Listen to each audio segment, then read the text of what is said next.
Atlantic महासागर की गहराइयों में एक रहस्यमयी घटना ने इतिहास के पन्नों को हमेशा के लिए बदल दिया। बात 1872 की है, जब एक ब्रिटिश व्यापारी जहाज डे ग्राटिया समंदर के बीचों बीच से गुजर रहा था। अचानक इसके कप्तान की नजर दूर खड़े एक जहाज पर पड़ी। वह जहाज न तो आगे बढ़ रहा था, न ही उनके संकेतों का कोई जवाब दे रहा था। उत्सुकता और संदेह के साथ कप्तान ने अपने दल को उस जहाज के करीब जाने का आदेश दिया।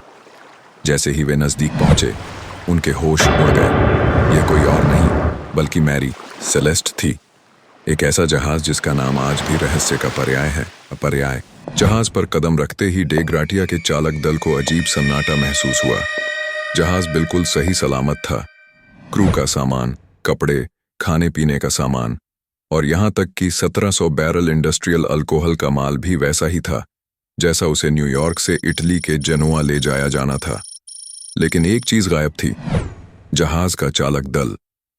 कप्तान बेंजामिन ब्रिग्स, उनकी पत्नी, उनकी 2 साल की बेटी और 7 क्रू मेंबर, सभी बिना किसी निशान के गायब थे।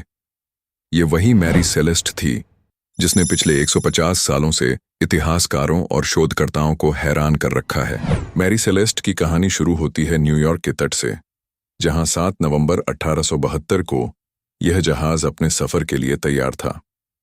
पहले इसका नाम अमेजन था और यह अपने शुरुआती दिनों में छोटे मोटे हादसों के लिए कुख्यात था। लेकिन जब यह कप्तान बेंजामिन ब्रिग्स के हाथों में आया तो इसका नाम बदलकर मैरी सेलेस्ट कर दिया गया। जहाज पर इथेनॉल के 1700 बैरल लादे गए जो औद्योगिक उपयोग के लिए थे। कुल 10 लोग इस सफर पर निकले, कप्तान, उनकी पत्नी, उनकी बेटी और 7 क्रू मेंबर। जहाज पूरी तरह तैयार था और बिना किसी परेशानी के यह न्यूयॉर्क से रवाना हो गया। यह सफर 7500 किलोमीटर लंबा था और उस दौर में जब न जीपीएस था न ही आधुनिक संचार के साधन, ऐसे सफर में हफ्तों लग जाया करते थे। मैरी सेलेस्ट को न्यूयॉर्क से निकले 3 हफ्ते बीत चुके थे और जेनुआ में इसके पहुंचने का इंतजार बढ़ता जा रहा था। लेकिन जहाज का कोई अता पता नहीं था। हैरानी की बात यह थी कि मैरी सेलेस्ट के बाद न्यूयॉर्क से निकले दूसरे जहाज अब जेनुआ पहुंच चुके थे। आखिर मैरी सेलेस्ट कहां गायब हो गई थी? 10 दिन बाद 4 दिसंबर 1872 को डे ग्राटिया के कप्तान ने अटलांटिक में एक जहाज को स्थिर खड़ा देखा। संकेत भेजे गए लेकिन कोई जवाब नहीं आया। करीब जाकर पता चला कि यह मैरी सेलेस्ट थी, जो जिब्राल्टर से 1800 किलोमीटर दूर लहरों के सहारे तैर रही थी। डे ग्राटिया के चालक दल ने जहाज की तलाशी ली और जो देखा उसने उन्हें स्तब्ध कर दिया। जहाज पर कोई नहीं था। कप्तान का सामान, क्रू के कपड़े, खाने का स्टॉक, सब कुछ वैसा ही था। यहां तक कि अल्कोहल के बैरल भी सुरक्षित थे। जांच में कप्तान के केबिन से एक लॉगबुक मिली जिसमें आखिरी प्रविष्टि 25 नवंबर की सुबह 8 बजे की थी। यानी जहाज को इस हाल में मिलने से 10 दिन पहले ही यह प्रविष्टि की गई थी। इसका मतलब था कि मैरी सेलेस्ट 10 दिनों से समंदर में बिना किसी नियंत्रण के भटक रही थी। एक और अहम सुराग मिला, जहाज की लाइफ बोट गायब थी। नेविगेशन उपकरण भी नहीं थे और कप्तान के बिस्तर के नीचे एक तलवार अपने म्यान में बंद मिली, जिससे साफ था कि जहाज पर कोई हिंसक हमला नहीं हुआ था। हालांकि जहाज के केबिन में कुछ जगहों पर पानी भरा था और कई हिस्सों में 1.5 से 2 फुट तक पानी खड़ा था। लेकिन यह इतना नहीं था कि जहाज डूब जाए।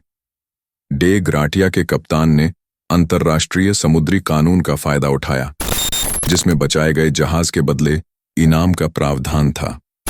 उन्होंने मैरी सेलेस्ट को जिब्राल्टर ले गए, जहां अधिकारियों ने जहाज को कोर्ट की सुनवाई तक अपने कब्जे में रखा।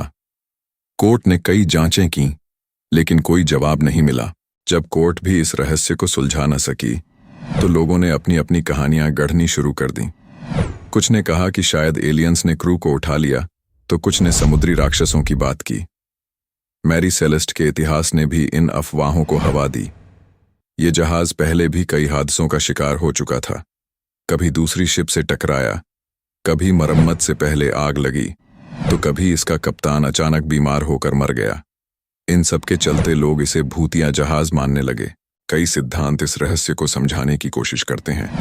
पहला सिद्धांत कहता है कि शायद डे ग्राटिया के कप्तान ने इनाम के लालच में क्रू को मार डाला, लेकिन जहाज पर खून या हिंसा का कोई निशान नहीं था।